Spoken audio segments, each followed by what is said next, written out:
Okay, here we go. Today is actually some very big yard sites today.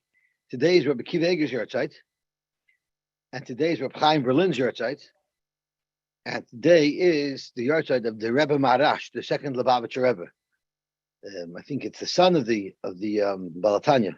It was his yard site as well. There's a lot of heavyweights. Okay, excuse me. Okay, I'm sorry. So I heard some fascinating stories about Rabbi Kiva Eger. So it's known that the son-in-law of Rabbi Kiva Eger was the Chassam Sofer. So if anyone says I'm a Chassam Sofer Einikel, he's automatically an Einikel of Rabbi Kiva Eger.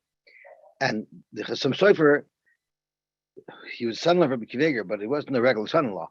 Because what happened is Rabbi Kiva Eger's daughter, Lo Yaleinu, lost her husband. And Rabbi Kiva Eger was looking for another son-in-law. So he sent a letter to the Chassam Sofer, who was only a year younger than him. And he asked, do you know any good eligible men to marry my daughter? And I don't know what the Chassam Sofer's answer was in the short term, immediate, but I know what the ultimate answer was, that he ended up marrying Rabbi Kiva Eger's daughter. Now, it wasn't easy to get a date with Rabbi Kiva Eger's daughter. I would have never gotten the date, and for many, many reasons. But one particular reason is one of the gentlemen that came to meet Rabbi Kiva Eger's daughter, you had to get through Rabbi Kiva Eger first, and he would fair you. So he sat you down by the table, and there was food on the table, and he had mezoines, and he had shahakal, and he had ha'ait, he had adama. And what happened was, as this boy there was an egg on the table. The boy took an egg, and he made a bracha shahakal, and he started to eat the egg. So Rabbi Kiva Eger asked him, "Favos nit a mezoines? Why wouldn't you make a boy mean a mezoines first?" So the boy said, for a joke, he says, "Ich had gegessen the eye in the Shteit Noviv ha eye mikedem." The eye espen frier. So Rabbi Kiva Eger says, "Lotzonus macht da eres." So he didn't make it. So I'm not sure if I would have even gotten up the front stairs. So that was the mice with Rabbi Kiva Eger.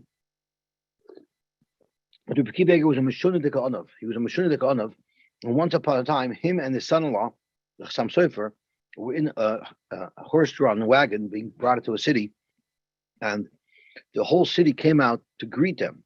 So Rabbi Kiva Eger, in his mind, figured, hey, they're probably here to greet my son-in-law. And the Chassam Sofer says, well, they're probably here to greet my father-in-law. So they both got out of the wagon to join the crowd to welcome the guest. In the meantime, everybody was welcoming an empty carriage. That's one of the famous stories with Rabbi Kiva Eger. But Rabbi Kiva Eger also knew how to be tough when necessary. And Rabbi Kiva Eger had a story once with a recalcitrant husband who didn't want to give a get. And he met with Rabbi Kiva Eger, and Rabbi Kiva Eger told him, it says in the Mishnah and Kedushin that there's two ways for a woman to become freed from her husband. It's either get or mises habal. So, sir, which one do you choose? So the man was a mechutzef, and basically told the Rav, F you, and turned around and walked out. And on the steps of Rabbi Kiva Eger's house, on the way out, he had a heart attack and died on the spot. So he made his decision. So that was another Maaseh with Rabbi Kiva Eger.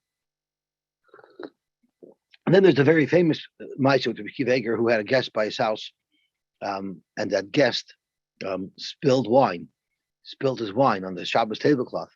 And as soon as that happened, Rabbi Kiva Eger quickly spilled his becher and said, we got to fix this table. It's been shaking for a while already, and we got to fix it up. That was the Maaseh. Rabbi Kiva Eger's Chus Hayagin Aleinu. His last name was Gans, or Gins, because the reason why he was called Eger is he took on the last name of his maternal grandparents, I believe, because they raised him. And the Chaim Berlin, whose Yarto was also there's also a Murdik Amash with Chaim Berlin. He was a Poisek. And once upon a time, a Yid, Rabbi Kiva Eger, by the way, was a Moil as well. He was actually a practicing Moil. He was a jack of all trades. The rabbis in those days had to have, other things under their belt as well. Rabbi Chaim Berlin was Zitzal, was a Rav in Russia, and once, middle of the night, someone was pounding on the door of his mishamish, and he's pounding and pounding. Finally, the mishamish gets up and says, "Can I help you?" So this person tells him, "Look, like a fraid, told him, I must speak to the rabbi. I must speak to him right now." She says, "Can you please tell me what about? I'm not just going to go wake up the rabbi just because you want to speak to him." He says, "No, I can't tell you, but I need to speak to him. I need to speak to him right now."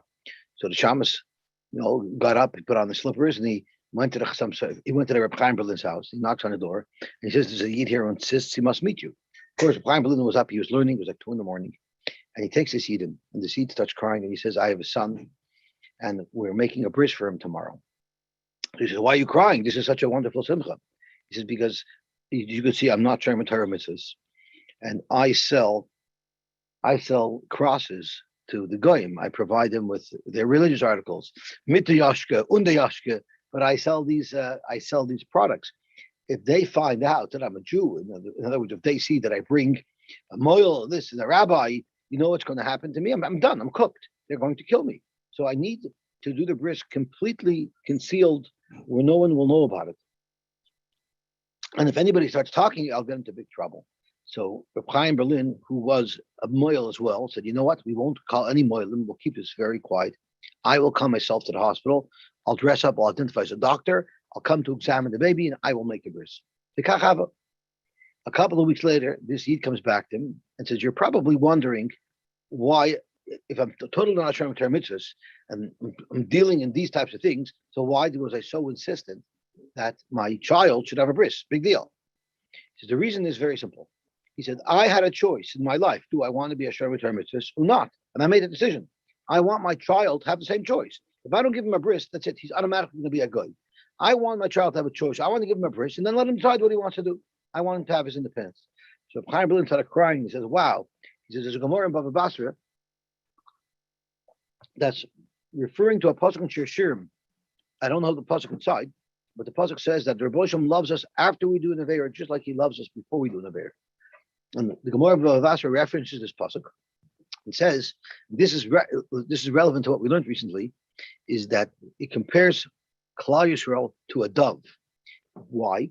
Because a dove will never go further away from his nest than he can see. Right? Remember, we learned it around the corner. We learned that the dove's around the corner.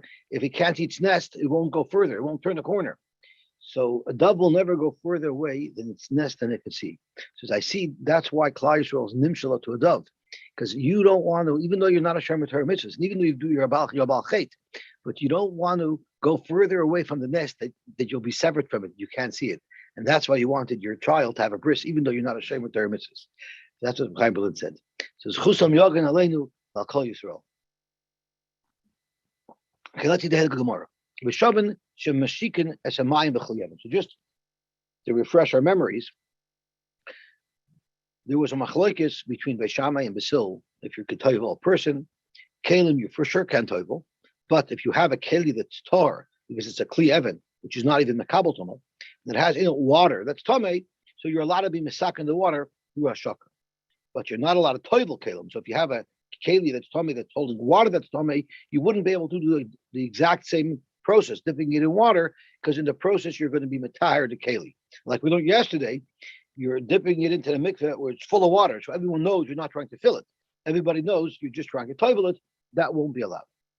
So Dr. Gemara, my abel loymat bilin. What does it mean that you cannot toivel? Amar Shmuel in matilin as a kli, in matbilin as a kli. I'll gav meimav. If you have mayim that's tame in a keli that's tame, and you just want to be matahir the water, you're not allowed to dip the kli into the mikveh because the kli automatically will become tar. That's not allowed. In matbilin as a kli, I'll gav meimav l'tayr b'yomtiv. So we're going to learn the Gemara.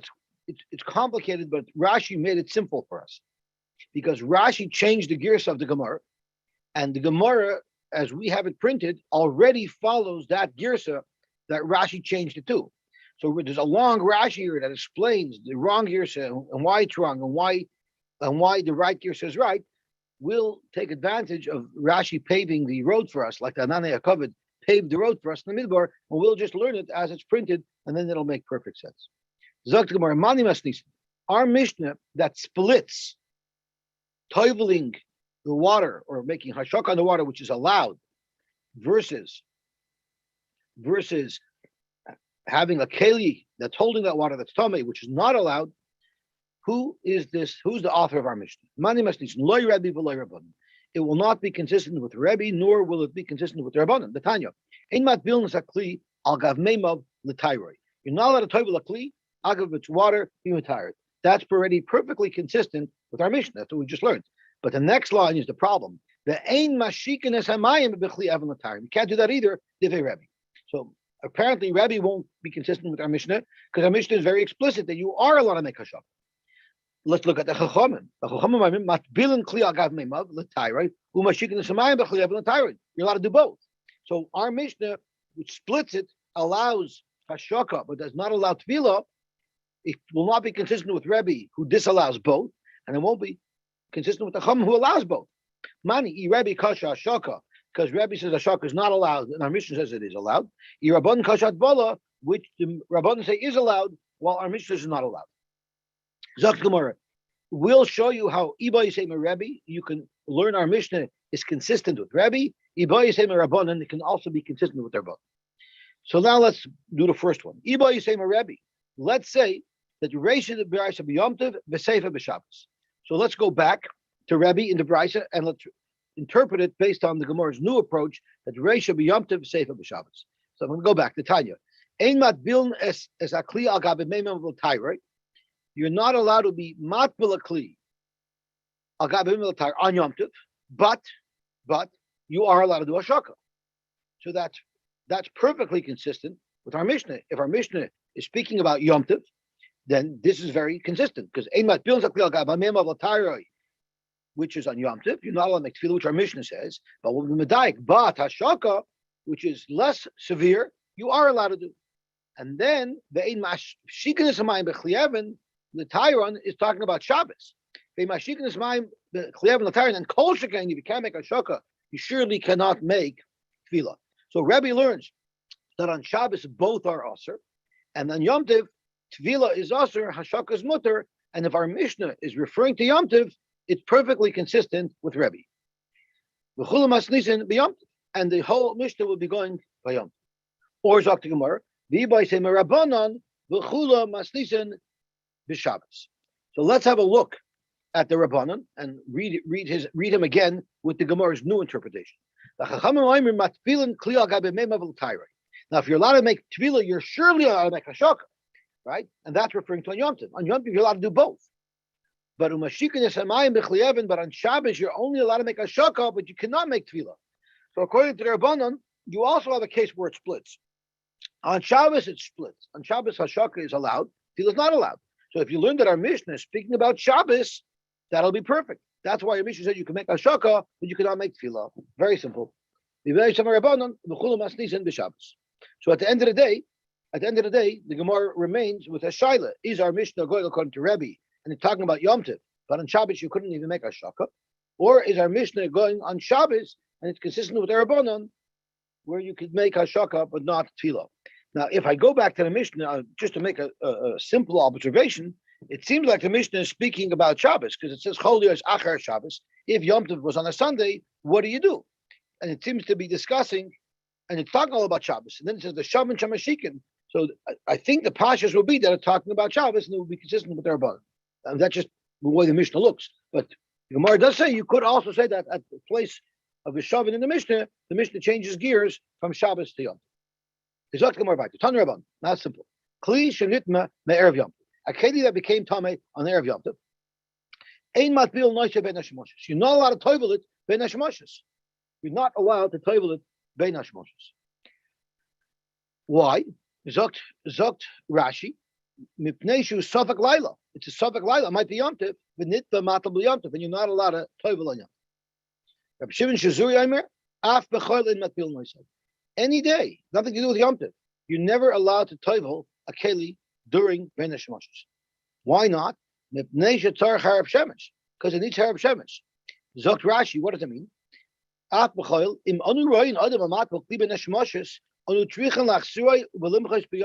got to lock the mikveh by Neshmoshes. No one's allowed to toivel by Neshmoshes. Why?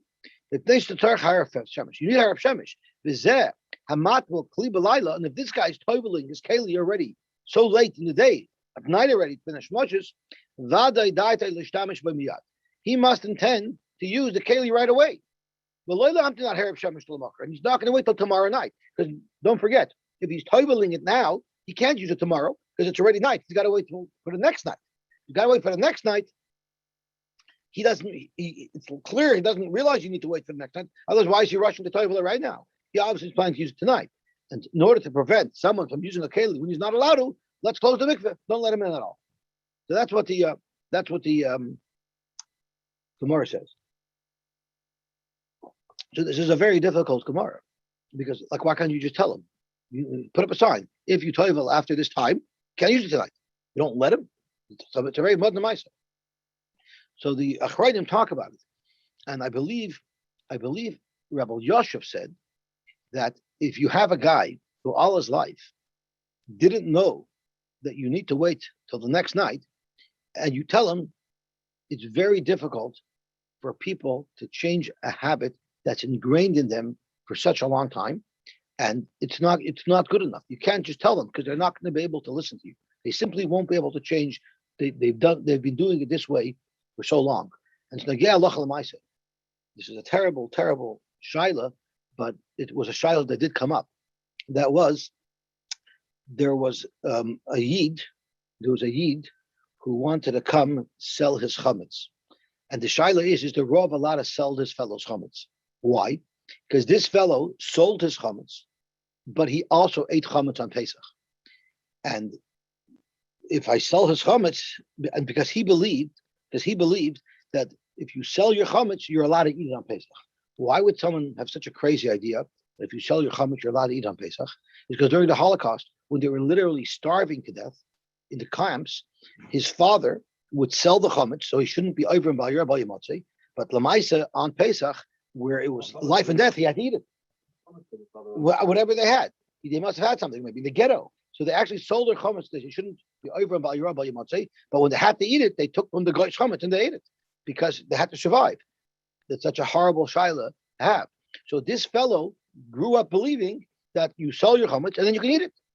So the question that the Rav wanted to know: can I sell this fellow's chametz, or can I tell him I'm not selling it for him, so that he shouldn't eat it? And the reason is because even if I would tell him not to eat it, he'll eat it because he's been doing this for so long. It's in his system, like we see from our Gemara, and that why there was a serious shaila. And Reb Zilberstein paskin for him that what he should do is he should tell the yid, I'm not selling your chametz, and therefore you can't eat it. But of course he should sell it because you could be zachan ladim shabbafanam. Of course you have to prevent his seed from being over by your yamotzei. But in order to make sure he doesn't need it, you tell him you're not selling it. But nebuch that there's such a shaila. But can you imagine that shaila really existed? I can imagine very well. My father told me in the camps there was somebody who made alachilas matzah and Pesach on bread. It's a hard I shouldn't have said these shilas happen, but yeah. The other interesting shaila is what's takap shah? Why do you need harab shemesh? You toivel, it's good. What is it's a rise you need harab shemesh, but what's a pshat in them? What's the thought behind it? So someone said over a beautiful story, I don't remember who he quoted it from, that you see from here that if something gets off to a bad start, it's never going to be perfect. So since this object started today with Tumah, it's never going to be perfect. You have to wait till tomorrow, till the next day starts, where it can get a fresh start out of the gate, b'tahira. So in general, in life, you got to start things on the right foot. But the feast, that's what they say. You got to start on the right foot. Okay, Zok the Gemara. The Tanakama loy boy harab shamish. The Tanakama seems to say that you are allowed to toivel this benish moshes. So don't they have that concern? Because it was only Rebbe who said apachot. So the Gemara Amorava ashkechesinu the Rabbanon de Rav. We found the Rabbanon in the Beis Medrash. The Yosy the Karmi, they were discussing this sugya, and they said that what is the machlokes between Rebbe and the Chachamim, whether or not to prevent somebody from toiveling benish moshes is b'machshavtoi nikeres mitoch ma'asav commitment.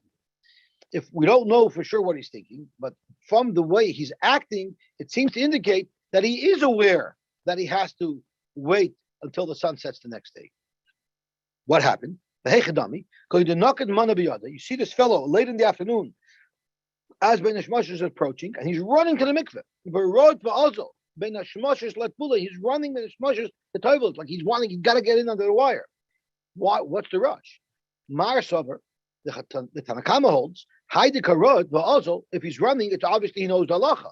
Made the yada the boy Harav Shemesh. He must only need Harav Shemesh. That's why he's in such a rush. So that's the case to let him toivel, because we don't need to worry that he'll use it now, because from his actions that he's running, it's pretty clear, it's pretty apparent that he knows what he's doing. The other man holds machmas melachta hudakarot. Maybe he's in a rush for some other reason, unrelated, and therefore that doesn't tell us enough, and therefore we shouldn't let him play. But I told him that that's not a machlokes. Rather, if he's running, which clearly shows he's aware that he must get Harav Shemesh before he can use the keli, everybody would agree there you would let him toivel, even Rebbe. Keep ligi. Where does Rebbe say there's a problem? Going to itmi b'pachas michadosha. Now the halacha is that if the sheretz, the piece of sheretz, is less than the size of an adosha, it's not metame. So if a piece of sheretz less than an adosha touches your keli is not tame, and his keli became tame. Not today, not the issue where he's going to the mikveh, but on a previous occasion, the Rav knew that this fellow came to the Rav with a shaila. And he said, my keli became tamei with a piece of sheretz that was less than an adosha. Is it tamei or not?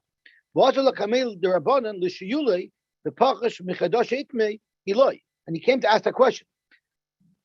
So Mar Sovar, midahaloi gomer, harav shemesh nami loy gomer. If he doesn't know how big of a sheretz, how big of a piece of a sheretz is required to create tumah, so he obviously doesn't know halacha.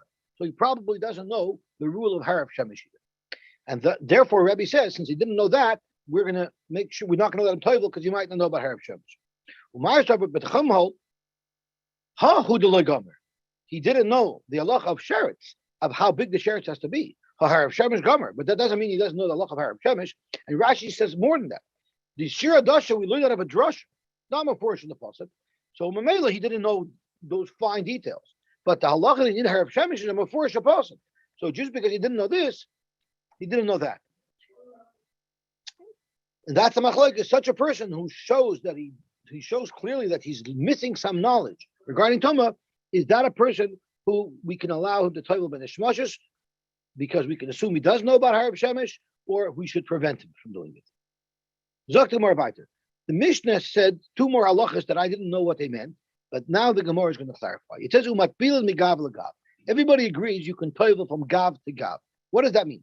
What does that mean? No, there's different reasons why you would want to make your kelim Torah. You might want to be making wine in your kelim, so you want them to be Torah, and you might want to be making oil in your kelim. So what happens? He had a jug that he was toivel, made it Torah because he was planning to put oil in it. And then he decided he wants to put wine in it. So he decided that I got to toivel it again. Now, you don't have to toivel it again. If you were matayir it for olive oil, it's Torah. You can use it for wine. But this guy thought it'll be extra from, and so since when I toiveled it, I had in mind oil, and now I want to use it for wine, I'm going to toivel it for wine. I'm going to toivel it again. So if the guy's on Yom Tov wants to toivel it again, just because he didn't originally toivel it with the intention of making wine, he toiveled it for the intention of making oil, it doesn't need tefillah. If he decides that he wants to toivel it again, we let him do that on Shabbos and Yom Tov because he's not really doing anything. And the same thing is v'chadai agav gitay. Also, he can do it. The Rajba brings a raya from here that there must be some inyan, some mila to do that, because otherwise, why is the Beitzah referring to something that's totally not relevant, right? Because the guy's OCD, he wants to toivel something again. That the Beitzah needs to mention, he's not doing anything. So the Rajba's advice to Chayz on the milas of kedusha, there is an inyan to toivel something for a specific purpose. Now we learned in the Mishnayos that if you toiveled it for chulin, it's not good for kodesh. If you toiveled it for kodesh, if you told it for chulin, it's not good for truma. If you toiveled it for truma, it's not good for kodesh. It's the same tefillah. So you see, sometimes there's an inyan that the tefillah should be designated for what you're using it for. Keted mechabura lechabura. The Mishnah also told us that everybody agrees you can toivel from chabura to chabura.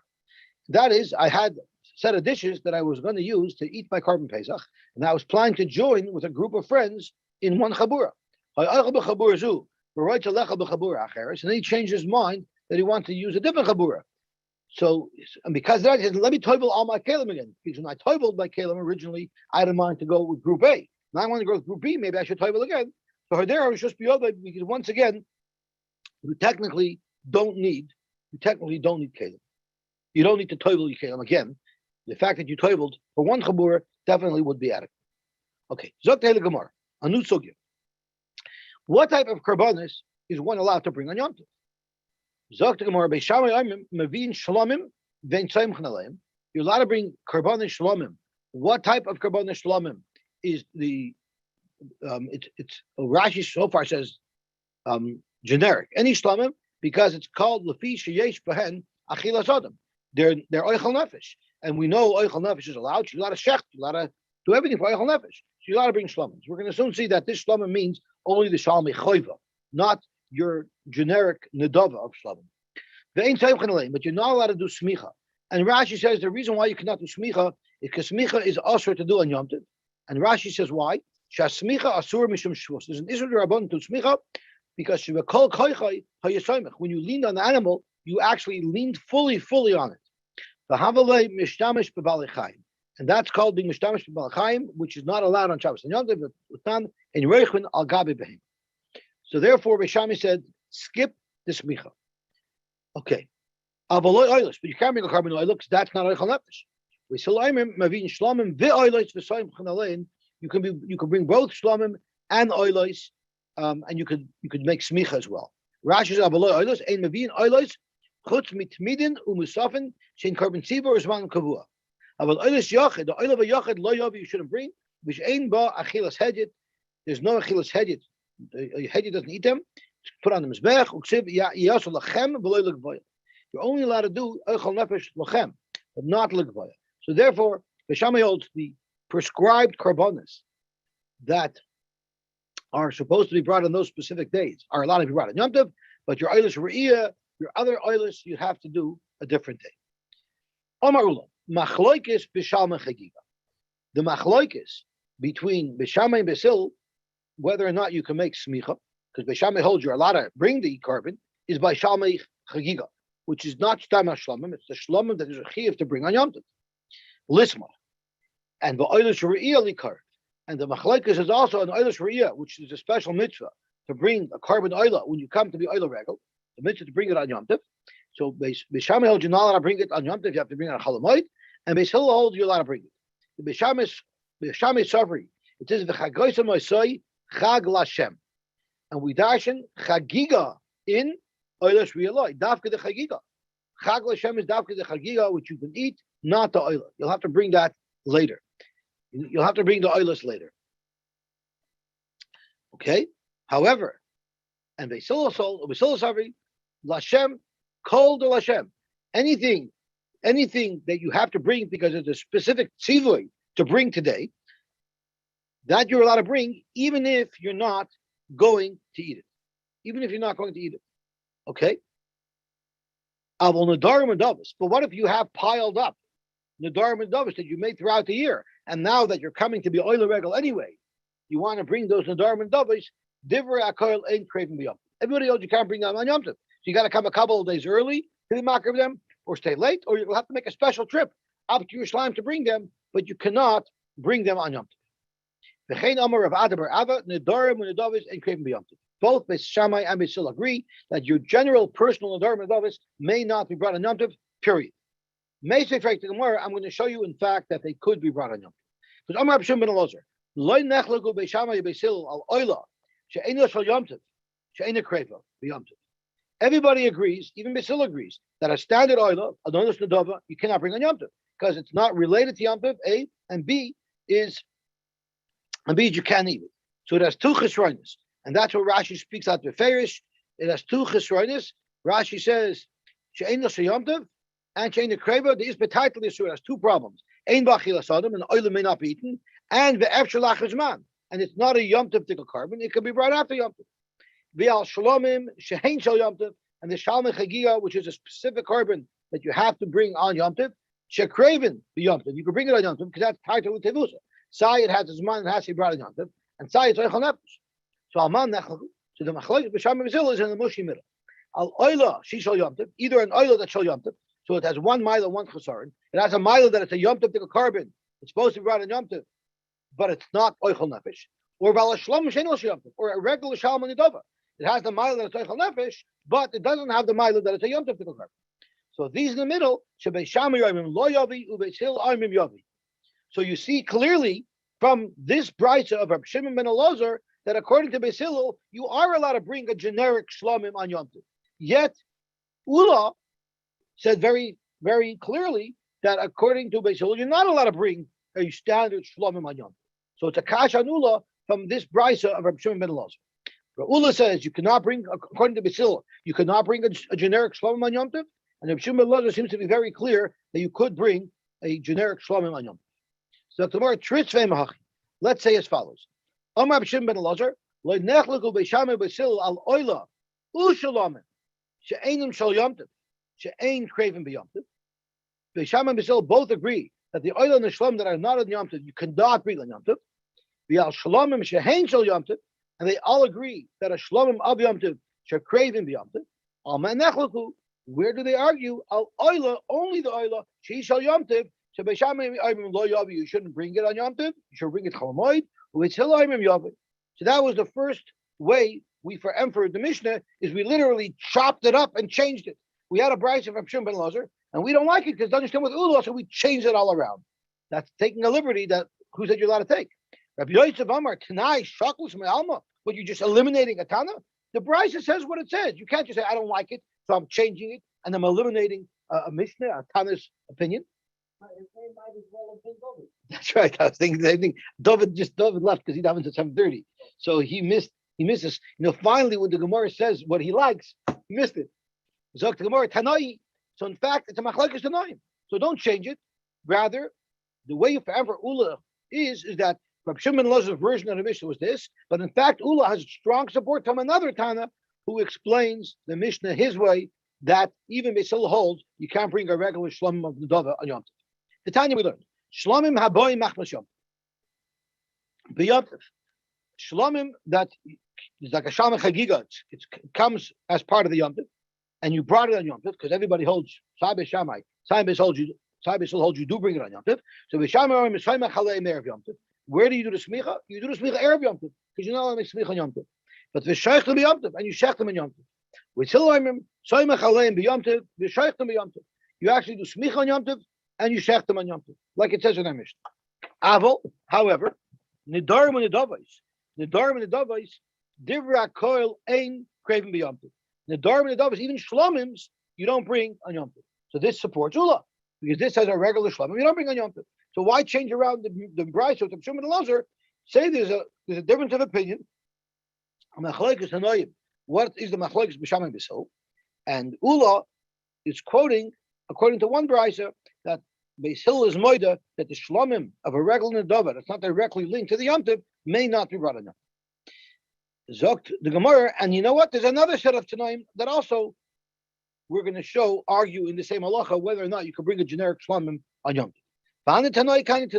And these two sets of Tanaim that we brought now, that have a machlokes in Beis Hillel as to whether or not you bring a shlomim on Yom Tov is also parallel to another machlokes that we're going to bring. The Tanya, ein meviin toida b'chag hamatzos. You're not allowed to bring a carbon toida on Pesach. Why? Mipnei chametz sheba. We know that the carbon toida is accompanied by breads, and some of these breads are chametz. So that's why you can't bring a carbon toida on Pesach. V'loy batzeres, and you cannot bring a carbon toida on Shavuos either. Because there's another problem. There's a problem of bringing a personal nadava on Yom Tov. So you're not allowed to do that. Aval maybe Adam teidase b'chag hasukkos. But on Chalamoid Sukkos, you can bring a toida. So the Tana here is saying two things. A, there's a problem even on Chalamoid Pesach of bringing a toida because of the chametz. But there's also a problem of bringing any nedarim and nedavos on any Yom Tov. So therefore, it's only allowed on Chalamoid. So right off the bat, we've identified a Tana who holds, just like Ula, that you may not bring a Nedava on Yom Tov. Reb Shimon says we still have to find the other Tana, right? Reb Shimon Aimer, Harei Aimer, it says in the pasuk, B'chag hamatzos, u'b'chag hashavuos, u'b'chag hasukkos. So we're linking them together. And if you look up the psukim, right before this pasuk, we learned this on Yom Tov, right before this pasuk, the pasuk is discussing actually sukkahs. So let me look up the pasuk. It's at the end of I think Re'eh, right? Re'eh is what we lay on Yom Tov, right?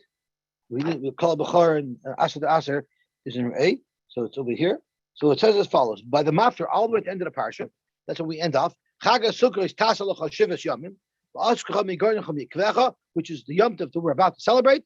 The Samachta b'Chagecha Ata Uvincha Uvitecha v'Aducha v'Masecha v'Alevi v'Ager v'Yosem v'Amon Asher b'Sharecha Shivas Yom Tachak L'Shem. So it's all about Sukkos, and then the Torah goes back to all the Yom Tovim.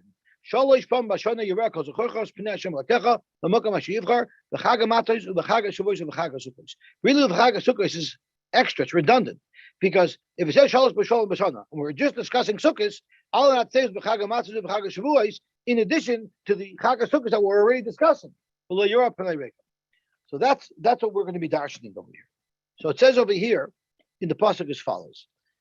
Reb Shimon said, it says B'Chag HaMatos V'Chag HaSukkos, and we learn that Kol Shabbat B'Chag HaMatzos, any carbon that you're allowed to bring on Pesach, Ba B'Chag HaSukkos, B'Chag HaShavuos, B'Chag HaSukkos.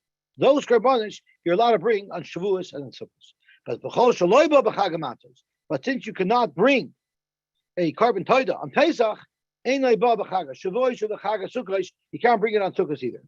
So in its simplest form, Reb Shimon disagrees with the Tanakama. The Tanakama holds that on Cholamoid Sukkos you're allowed to bring a carbon taida, and Reb Shimon seems to be saying that even on Cholamoid Sukkos you can't bring a carbon taida because of this special pasuk that if you can't bring it on Pesach, you can't bring it on any other Yom Tov. And I'm learning it's according to Rashi. Reb Shimon Aimer, maybe Adam taidasai b'Chag HaSukkos. You could bring your taida on Chag HaSukkos, and not only that, the yoytze ba yidei chayvasai mishum simcha. You'll be yoytze the mitzvah of shalmei simcha, but the ein yoytze ba mishum chagiga. But you're not yoytze the mitzvah of chagiga. And Rashi tells us why. Because when it says v'shamachta b'chagecha, that's just an Indian of simchas basar v'yayin. Any basar that you have will be good, even the basar of a taida. But there's another pasuk that says v'zavachta shlomim v'chalta sham, which is referring to the chagiga. And whenever the Torah is giving you a tzivoy, to bring a carbon, it has to be brought from chulin. So therefore, if you already have a prior chiyuv on this carbon taida, with that you will not be makayim the mitzvah chagiga, but the mitzvah of eating basar, the simcha, that you are makayim. So we need to sort out what this machlokes is about, because we seem to be going in different directions over here. Because Rabbi Shimon says that you could bring it on Sukkos, which is seemingly what the first Tana says as well. So we need to understand what's going on over here. So Amar Mar, let's drill down a little bit to try to understand what's going on over here. Remember, our end goal is to find a Tana who holds that you cannot bring any nedava, even if it's edible, even if it's a shlomim, on Yom Tov, and the Tana holds that you are allowed. That's what we're looking for. So that's our end goal. So let's look around. Amar Mar, ein mevi'in taida b'chag hamatos mipnei chametz Shabbat. That's the very first Tana of the Mishnah. Do I need a brisa to tell me that you can't bring chametz on Pesach? Amar v'ada b'reder b'yitzchak v'amir l'Rab Shmuel bar Abba hacha bar ba'asar skinan. We're not talking about Pesach. It's pashut that you cannot bring a carbon taida on Pesach.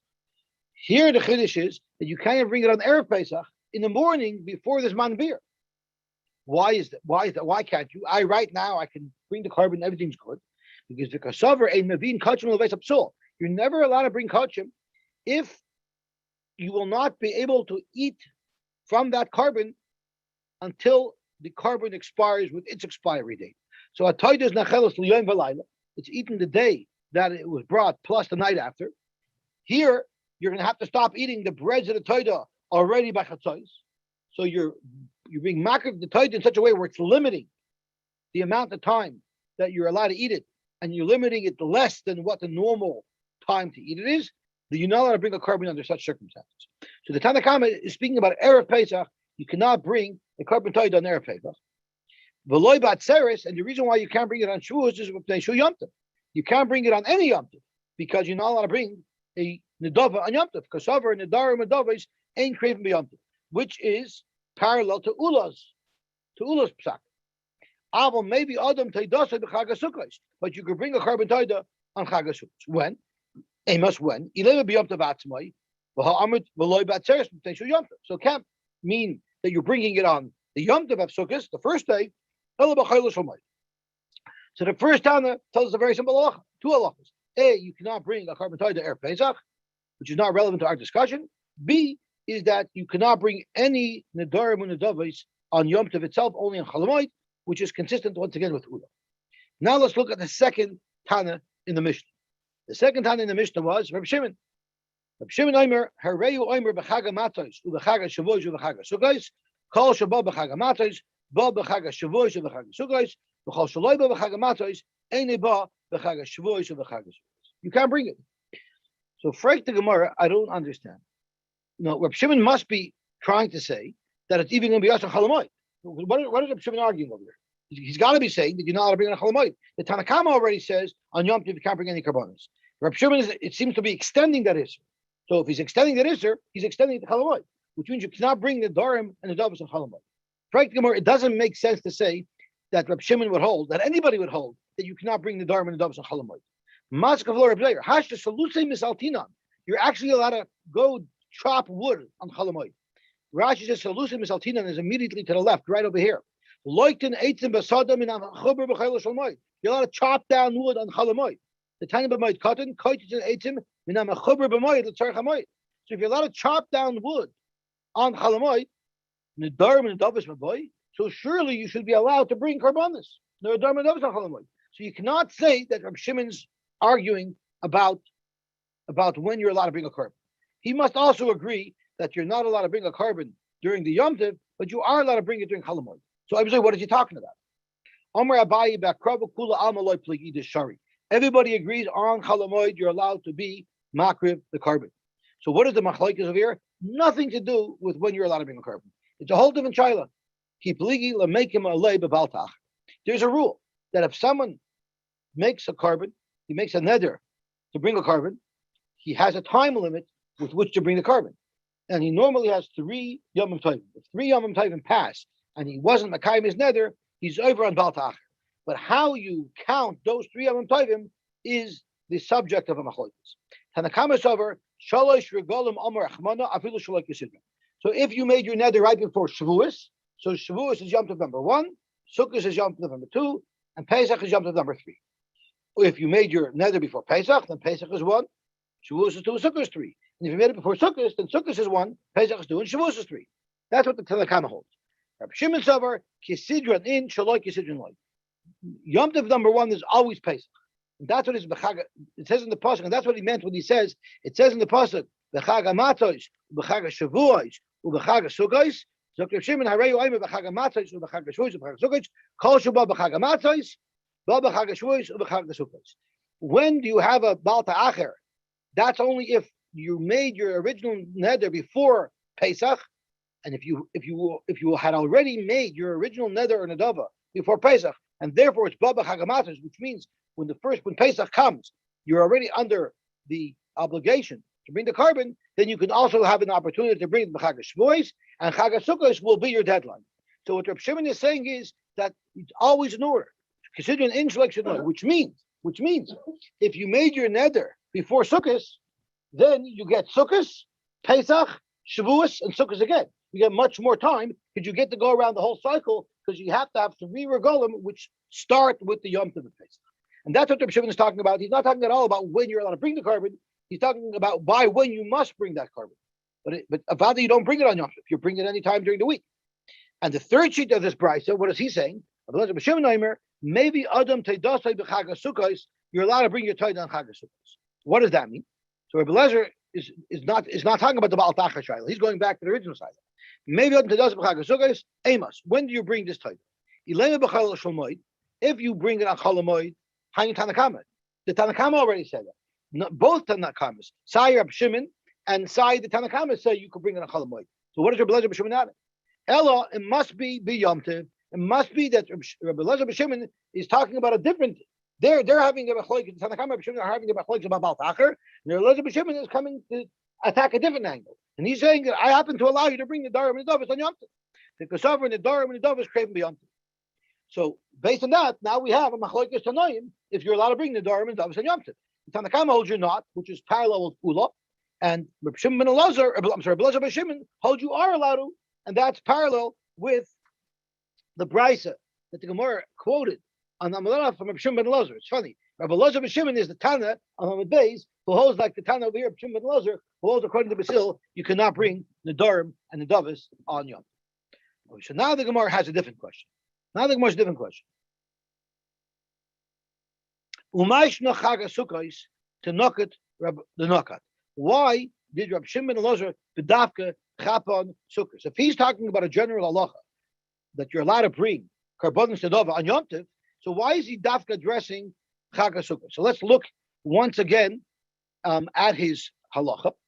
It says Rabbi Elazar b'Shimon Aimer maybe Adam Taidasai b'Chag HaSukkos b'Yosy b'Yidevach Mishum Simcha. Why didn't he say maybe Adam Taidasai b'Yom Tov?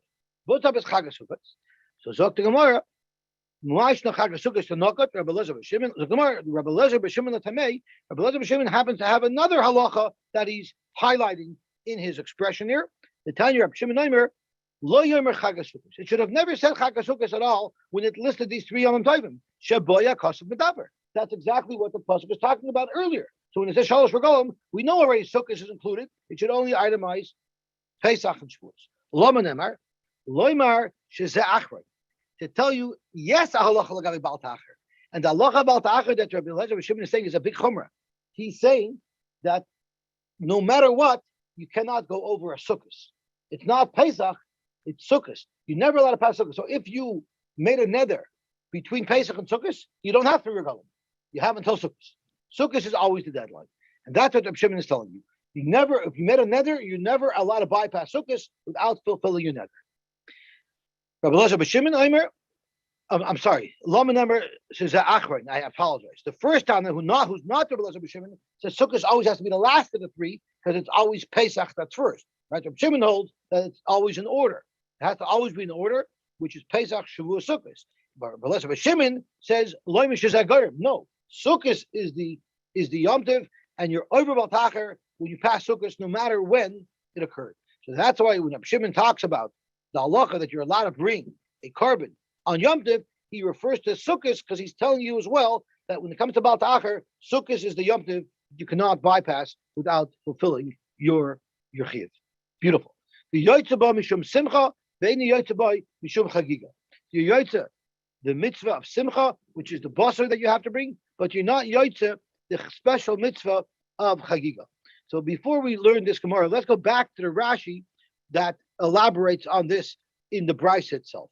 So I want to look at the Rashi that's the fourth line down in the skinny lines. The Yosy ba mishum shalmei simcha. Va'af al pi shemechuyev b'toydes u'v'oimed. Even though this is not chulin, you have a chiyuv to bring this carbon taida. You're still allowed to use it. You're still yoytze the mitzvah of simcha with this meat. The Tanya b'Mesechas Chagiga v'samachta b'chagech l'rabbis kol mini simchas shel basar l'simcha. You need to have any simcha of basar for your simcha. Now a taida is delivering basar, so you're mekayim mitzvah. Midaloiksiv hevesa shlamim v'chalta sham v'samachta. It doesn't say a specific mitzvah to bring a shlamim. It just says find meat and eat it. So any way you find it is good, even if it's a pre-existing chiyuv. Umiyu pshitalan, it is pashutas, the chazman shabeis hamikdash kayim ain't simcha ela b'basar. We do know that simcha is always with basar. Shenemer v'zavachta shlamim v'chalta sham v'samachta. Zokt Rashi, if it says v'zavachta shlamim v'chalta sham v'samachta, well, then there is a chiyuv to bring a shlamim. So then how could you be yoytze with your taida? Rashi v'aykra b'har evel ksiv. This pasuk is referring to har evel. V'loy b'shalmei simcha sham t'chsiv. So it's not referring to the shalmei simcha. So there is no special chiyuv to bring a carbon. As long as you have access to meat, you'll be mekayim the mitzvah of simcha. The simcha is yom tov im yesh like b'chayreis u'ma'asher behema ein tzarich lo b'shlamim. For the shalmei simcha, you don't have to special bring a carbon as long as you have access to some type of meat. So now that Rashi highlighted that the pasuk was talking about by hard reason. That's just where Rashi is proving that meat is simcha. Do you still have a raya now that meat is simcha? Yes. Yeah. It says there's a simcha. So bring the meat to simcha, but there's no special chiyuv to bring a carbon. But the chagiga, you're not yoytze the davar shabachayvu. That's a chiyuv to bring it. The chol davar shabachayva ain't a element of chul. And the toidazu, this carbon toida, you're already mechuyev. The angel milachulin sheyepoita b'chigulasa. It's not chulin, so you're not mekayim mitzvah chagiga. So Dr. Gemara, very interesting shot over here. V'yoytze ba mishum simcha, ve'en yoytze mishum chagiga. Pshita. Davar shel b'chayvu. V'chol davar shel b'chayvu, ein ba elam nachulin. So can loy tzricha. The afagav the parish. What about if you said the parish when he made his toida? He says, "I'm making my toida, or I'm making my shloma, I'm making a shloma, but I bedavka want to have a zinin to use this for the chagiga."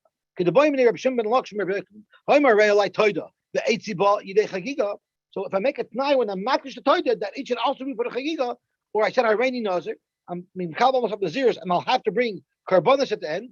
But the karbanos that I'm going to buy, I'm going to use with my mashasheni. So when I was machayev myself originally with the carbon, I specifically said I'm only making this whole kabbalah zeros if I can use this carbon. Ma, what's halacha? Amalai. So Beitzah told him, Nadur ve'eni yaitza. The toida got its kedushas toida, but you're not yaitza mitzvah. And Rashi says why? Rashi says mira legavoya kamsir lahedjit. Once you say an amir legavoya and you said eder toida, boom, it's already hektish. And your tanai, even though if it wasn't a kind of tanai, too bad, doesn't work. Ve'eni yaitza or nazir ve'eni megalech. His nazir is chal, but he still can't use Masha Sheni to fulfill his karbanos. And that's the chiddush of the Yosy b'mishum shulchan and Yosy b'mishum chagiga, even with a t'nai. So Zok Gemara, a very interesting story. Who gaver the Amalu, there's this person who was dying, and he wanted to give a matnas shchivmara. The halach is, if a shchivmara says, I want this asset to go to that person without any kiddush, it automatically works. And this is what Hefker bet Hefker, and the Rabbanan did it is because we don't want to cause a shchivmara any extra stress because that would cause him to die. And if he wants someone to have something of his and he's not able to do that, that stress can cause him to die. So therefore, his matanas work. So this Chivmira said, Havalu Arba Mezuzal point. Give Yanko 400 zuz, but Melinsa Barti, but he has to marry my daughter. And what happened was Amar Papa, Arba Meya Shakel, the guy gets the $400. Well, Barti, and the marrying his daughter, Iboy Nosif, Iboy Nosif. He has an option. He doesn't have to. So he gets the money, but he doesn't have to marry her. Well, let's see the Gemara. Let's see the Gemara. So let's see the Gemara. Taima, the Amar Habulei Valinsiv. This the only reason why the Shchivmer messed up is because first he said Habulei, which is Chal instantly, and only after that he mentioned that it's dependent on the marriage. Avoli Amar Linsiv Habulei. But if he says, if he marries my daughter, if he says that first, if he marries my daughter, then I'm giving him this nadin, then inasav shakel, delay inasav loy shakel. So it only works because once they said the divrei shchivra is ksum b'chamsurin, it might cause him a lot of stress. You're right, but they made that halacha. There's such a halacha, and once they made that halacha, because the general need, yes, it's going to have certain unintended consequences where it'll mess him up, but they still made that halacha. But if he expressed it properly, so then it will work. So let's just learn a couple more lines. We just quoted this shaila about the Tanai, Rish Lakish Asher B'Yechin Shaila. Meremer just said halacha by himself. If you make it Tanai, it doesn't work.